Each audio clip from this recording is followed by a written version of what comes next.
Buongiorno a tutti! Oggi vi presento una mia videoricetta per sake kasu pesto cracked e anko toast. Gli ingredienti sono questi.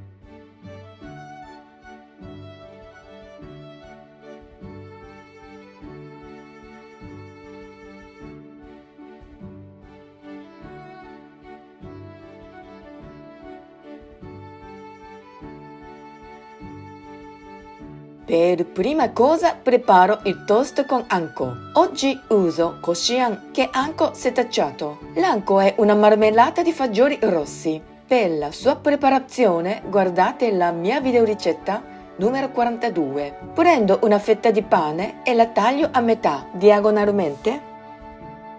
Poi la tosto per qualche minuto. Dopodiché sparmo uniformemente l'anko su entrambe fette fino ai bordi.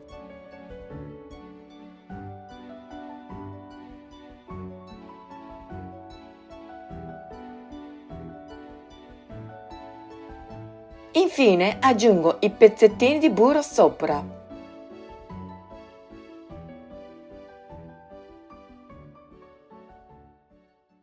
Adesso preparo i crackers con crema di sake kasu. Il sake kasu è la pasta residua della fermentazione del sake. Per conoscere meglio guardate la mia videoricetta numero 98. Preparo la crema di sake kasu. Mescolo bene il sake kasu e il formaggio cremoso fino ad ottenere un composto omogeneo. Dispongo i crackers su un piatto e spalmo la cracca sopra.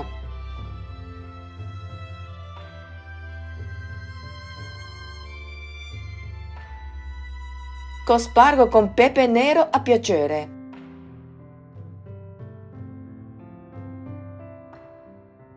Se volete potete mettere anche delle striscioline di nori.